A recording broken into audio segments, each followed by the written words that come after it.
Hey! What's going on, everybody? Welcome back to the main event.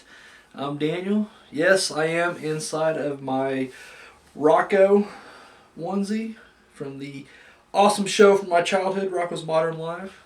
It's not a big deal of it. I'm not gonna lie, this is comfortable for me right now. Probably rocking this the whole weekend, so yeah. And welcome back to the main event tonight.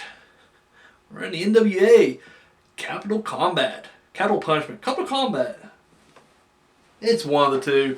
Like it matters. I think it's Capital Combat. Capital Combat. The return of RoboCop.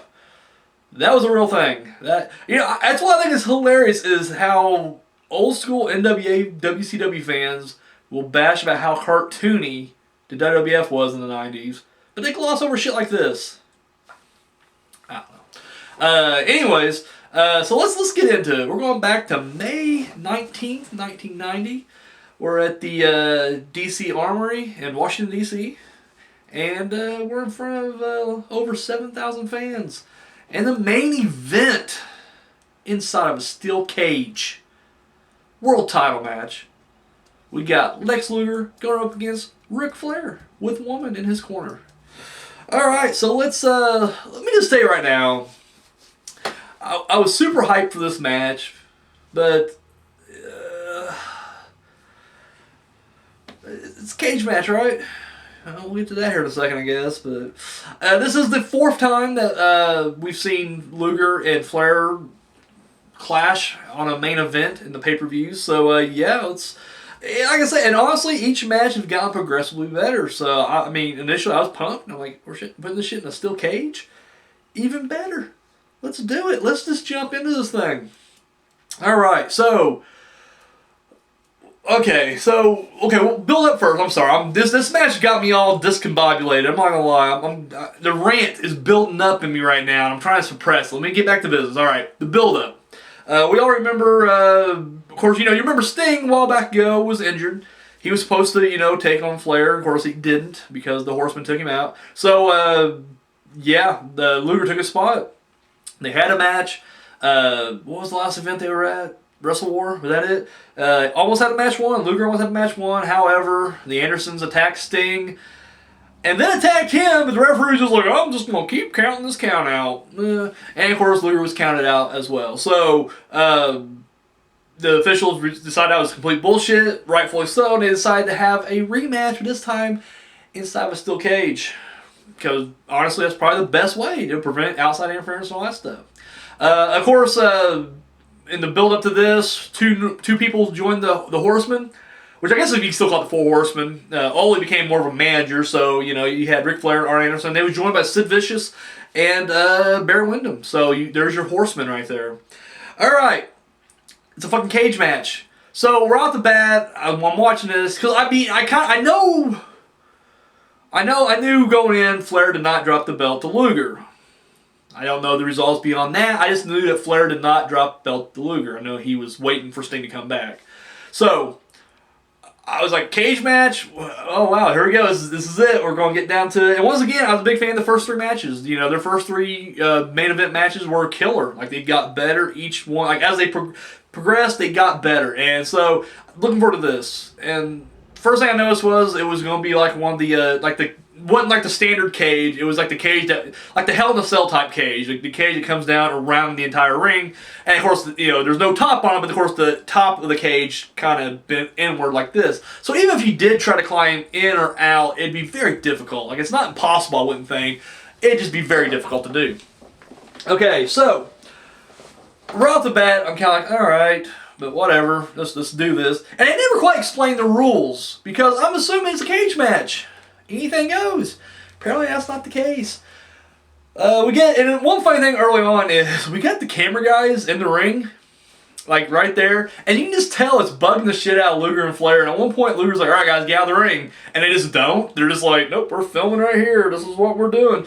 And then like Flair just flips out and like, get out of the ring, And they finally do get out of the ring. But I thought that was just kind of funny. It's like, they were told, like, you make sure you get all the action. And they're like, we're going to get all the action from inside the ring. So, they finally get out of the ring. We get the match underway. There's a whole segment, because, like, Woman's down there, too. And that's what I thought was funny. It was like, they're like, the cage is, meant to keep the Horsemen out. But let Woman stick around down there. Like, what the fuck was, why? Anyway, sure enough, they find a foreign object on her, or an international object as they call it.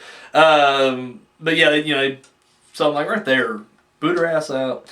There's no door on this cage. It comes down around, so I mean, there is no way in or out. Like I said, it's not impossible to climb over, but I'm sure it'd be difficult as fuck. Like my fat ass would just fall and plummet and die. So, match gets underway. I'm not gonna lie, this is just my impression of the match because, like I said, I've seen the first 3 matches, and if you want to see my take on those, check them out. But my take was like, it was almost like they didn't really know what else to do. Like, where do you take it beyond this? Of course, you can incorporate the cage. Obviously, that's what the gimmick's there for. You're supposed to use the gimmick of the match. And they do, to an extent. Like, it's just Flair keep trying to climb up it. Like, you didn't get a whole lot of bashing your opponent into the cage. It was just like, I'm going to try to climb out. And it's like, where the fuck are you going, Flair? And the thing was, Luger, I wouldn't, because every time Luger just followed him up. And I'm just like, I would just be like, I'm just going to wait here, because you're going to try to get up and over. You're going to end up falling. I'm just going to pin you. Match over. But Luger follows him up there, and he does it like 3 or 4 times. And after a while, I'm just like, dude, really? And each time Luger just follows him up there, I'm just like, this is getting stale.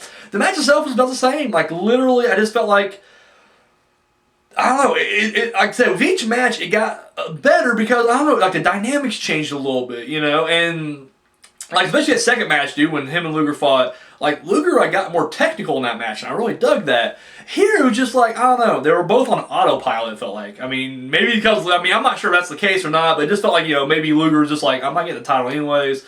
Clearly I'm been, shafted, stuck in the same place regardless, and whatever. I don't know. To me, it just felt like this match was just very, and it came across that way. I want to say I think Luger maybe was nursing an injured knee or something like that, so that was kind of another thing. They were kind of like, is he going to be able to, make it, on this one knee? So anyways, it's a very, basic match. This is, like I said, this is literally, if you want to talk about just the bare generic, Flair Luger match, this is it. Like, literally nothing exciting really happens in this match. And then the Horsemen run out there. Horsemen were out there and they're trying to climb the cage. And I think it's funny too because it's just like they know they had to see the cage earlier. And they even made a comment like Ole was checking the cage out. But they do. They're climbing the cage. They climb up like 10, 15 feet and then they climb back down. And it's like, what was the point of that? Like, what was like? I can understand if you had a weapon and you chuck it in there, for hey Flair, take that. But they're like climbing like this is insanity. I'm climbing back down now. And then we get the debut of Elegante. Which he, people want to make fun of his when he was, the outfit he wore, when he was Giant Gonzalez in WWF. The man suit he was wearing that was all furry and shit. But I'm like, it looked better than this. He looks like a rejected Power Ranger villain. Like, seriously, like, the outfit just looks ridiculous. So, but he comes out, and don't get me wrong, dude's huge. But what's funny is he comes out there, and of course he kind of rumbles with the Horsemen, but there's like 3 of them out there. Like, the only person that's not out there right now is Barry Windham, but you got the both Andersons and Vicious. Dude, just watch Sid during this. Like, Sid just stands there like an idiot. Like, he's just like, I don't know what I'm doing. And it's like, you would think, like, you're out there. There's the enemy, at least try to go after him, I mean, I know they're trying, I've never seen, with the exception of his WWF match, I've never seen this guy wrestle. So, and let's face it, his WWF match wasn't that great. So I'm assuming he's not, well versed with fighting. But at the same time, it's like, Sid, you're more professional here. You can take the bump back or get tossed back. But he just stands there. Like, he just looks clueless. Like, I'm just going to watch the action. And even like Elegante is just kind of like, I don't know what the fuck I'm doing. Like, I look imposing, but it's like he's not really doing anything. So just this weird mix. And finally, the Horsemen run off through the crowd. I think him and Sting chase him. I don't remember. Something like that. So we go back to the action inside the ring. Luger, for the most part, is getting the upper hand, and then, of course, when Luger's about to win, the cage goes up, right? And what was funny about that was automatically the commentator, I think it was JR, was just like, oh, he's got the control! And it's like, how do you know? Is the controls next to the commentating booth? Because we don't see, there's no shot of us looking in that direction. Unless he had a good view of him, he's always like, oh, he's got the controls. So that's what he says. The cage comes up, and then Barry Windham comes out there, rolls under, and then he attacks Luger, and they throw the match out. And I'm like, cage match? Cage match? No. Once again, this is what pisses me off about NWA. It's just like, they get these gimmicky matches, but they don't ever, like, I don't know, to me it just seems like this should have been no holds barred, right? Right? The match ends on DQ. Luger wins. He wins this match by DQ. Should have won the last match. So that's how it should have been booked. He should have won the Wrestle War match by DQ because he got attacked by the fucking Horseman instead of losing by count out. And then this one could have been just the Horseman beat him down and then Flair gets the pinfall or whatever. So, I mean, I don't know. I guess, whatever. So we went the Horseman come back down.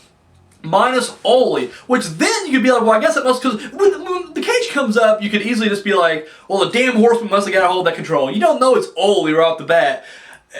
But, you know, they all come down, Ole's no longer there, so then the cage comes back down, then you got the 4 Horsemen in the ring with Luger. They're just beating the shit out of him. And then eventually, it comes back up, Sting, Elegante make the save.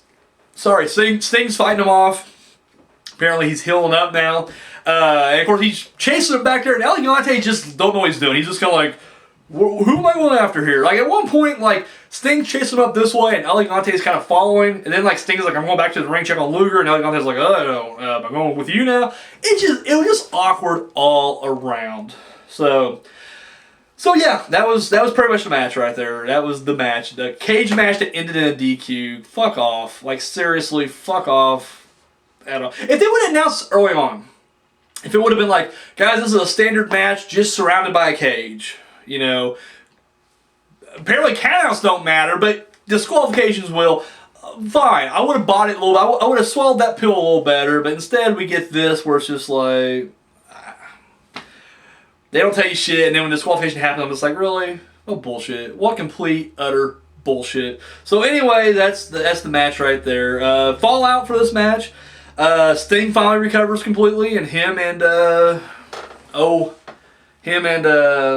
Flair finally have their rematch. Not rematch, I don't know if they're rematch or not. The match, their scheduled match they're supposed to have before. They finally have it at the Great American Bash, which we will talk about that tomorrow night. So, yeah, my thoughts on this match. Like I said, I for a steel cage match, this is twice NWA's done this to me where they're like, here's a steel cage match, and I was like, yay, and I'm like, oh wow, this is complete garbage. It was just a clusterfuck. Like seriously, the match was itself. I mean, I don't want to drag on the match too much.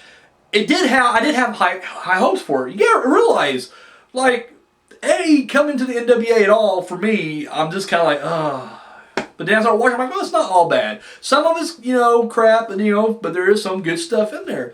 I remember the first time I did the first Luger Flair match, I was just kind of like, oh, really?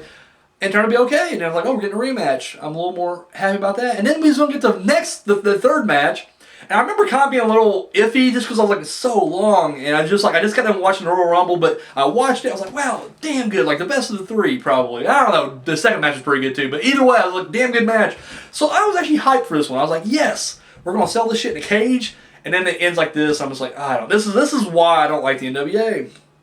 I'm sure there's hardcore NWA purists out there who's like, well, that's the way a real cage match is. Every NWA match ends with some kind of funky fucking finish. It's ridiculous. Like, how do purists love this shit? Every match ends with a run-in, or, like, this is worse than Attitude Era. I'm sorry, it is. And that's one thing my cousin, we need to talk again, because literally I haven't talked to a guy in a while.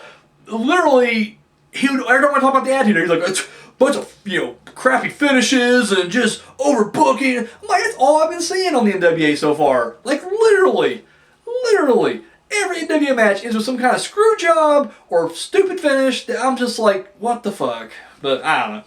Whatever. So yeah, there it is. That's my thoughts. That's my review. Just whatever. It's a pay-per-view that had RoboCop. At this point, one thing would make this better. Honestly, just fuck it. Let RoboCop come out there and save him. Like, fuck that segment. Let RoboCop actually come out. Let the cage up, and then Sting can run in there. That would have been best. That would have been the best right there. And then build up a match. Build up a match with Sting and RoboCop and Luger against 3 of the 4 Horsemen. That would have been great. That would have been just fucking tops for me, but what do I know? So yeah, there you go. Let me know what you guys thought about this match. Maybe I'm just being an asshole. Maybe this is just fucking brilliant all around. The entire concept and the idea of having disqualifications in a cage match is just so fucking ahead of its time, and I don't know. Let me know down below. So, yeah, that's all I got, guys. Thank you so much for watching. Tune in tomorrow night when we're going to go to the second part of this, the Great American Bash 1990. So yeah, that's all I got. All right, guys, thanks for watching, and until next time.